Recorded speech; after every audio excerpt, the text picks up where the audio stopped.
the turnout and the number of votes Mr. Farage think is a win for him.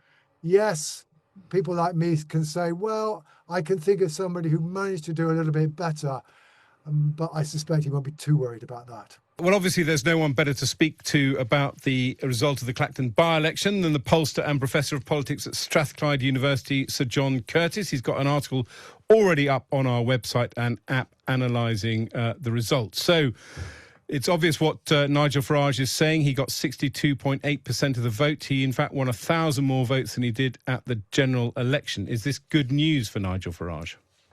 Yeah, I think for the most part, the result of the by-election is about as good as he might have anticipated. Of course, it was a by-election that it never looked he was likely to lose, even if the other principal main opponents to reform had actually stood. The expectation would have been that Mr. Farage would get over 50% of the vote in a constituency where he got 46% in 2024 and is one of the most pro-Brexit constituencies in the country. But for reform, what they're able to say is that in terms of actual votes, Mr. Farage got 1,000 more votes than he did in 2024, and that therefore, insofar as some MPs are minded to ask the question, do the voters still want Nigel Farage as their MP in Clacton, they already know the answer. He is at least as popular as he was 12 months ago, and that therefore this parliamentary inquiry, well, Mr. Farage has slightly toned down his rhetoric now. Rather than saying it's complete nonsense, he's saying maybe I didn't fill in the right form. He's obviously trying now to minimize it. But I mean, clearly he is hoping that perhaps this will reduce some of the ardor for perhaps pursuing this project any further. That said, if you compare his performance with that of David Davis in the 2008 Halton Place and Howden by-election, which is the only other occasion when an MP has resigned, precipitated a by-election, and then fought that by-election under the same colours as they'd fought the previous general election, and indeed the other main parties didn't fight. Then David Davis got 72% of the vote. So Nigel Farage's 63% is rather short of that.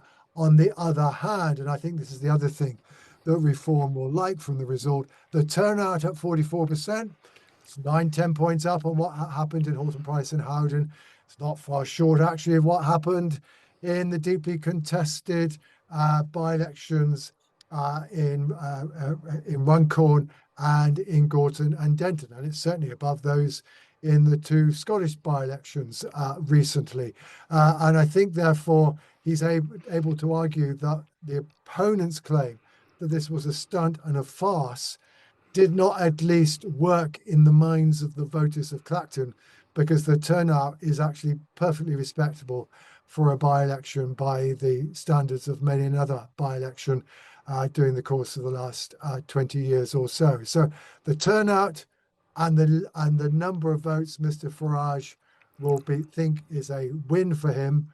Yes, people like me can say, well, I can think of somebody who managed to do a little bit better, but I suspect he won't be too worried about that. You say that he's at least as popular as he was 12 months ago, but that's not necessarily the case for reform. So I suspect, stepping back and looking at the national picture, you've got reform down from a peak of about 32 to sort of 24, 25. You've got the Tories up from an average of about 17 to about 20 and nipping at their heels. And you've now got the Burnham bounce taking Labour up about 5 points. So I guess... is this a trend that is going to continue? Does the Clacton by-election shed any light on that? The Clacton by-election sheds absolutely no light at all on where we are in terms of the national politics. That said, the holding of the Clacton by-election, or at least either the holding of the Clacton by-election or the events and allegations that precipitated Mr. Farage's decision to hold the Clacton by-election, those did make a difference nationally. If you compare Reform standing in the polls before July the 7th, which is the day on which Mr. Farage announced his intention to stand down, Reform were running at around 26-27% in the polls on average. Immediately thereafter, that fell to 24%, and it's still running at around 24 25% now. So Clacton has certainly mattered so far in that it's certainly not made the more difficult political environment that Reform now find themselves in any easier for them to deal with.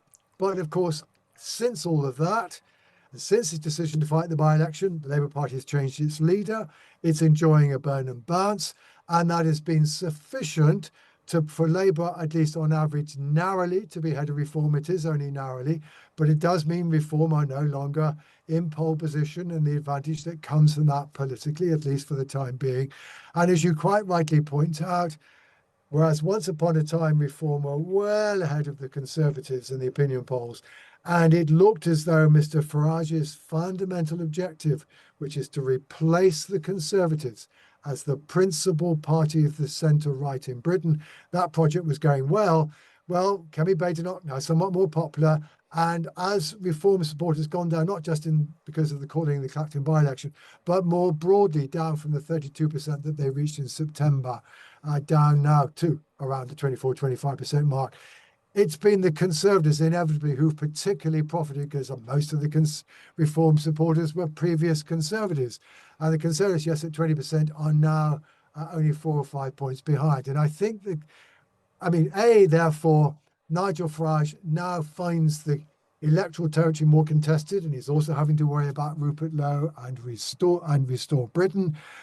But in particular, I think maybe now the next crucial development in the next few months is what happens to that battle between Conservative and Reform. Can Mr. Farage open the gap up once again and indicate that his party is still clearly the principal party of the right in Britain, at least for now? Or can Kemi Badenoch make further progress? And while, of course, the Labour Party are also very keen to see Reform go down, I think in truth it's going to be the battle between Conservative and Reform that is probably going to be the principal battle in the next few months. And it's one that Nigel Farage needs to win if he's going to achieve his objective. And it's one that Kemi Badenoch needs to win if she is going to get the Conservative Party to anything like back the major party status that it enjoyed before the disaster of the 2019 to 2024 Parliament. John Curtice, thank you so much.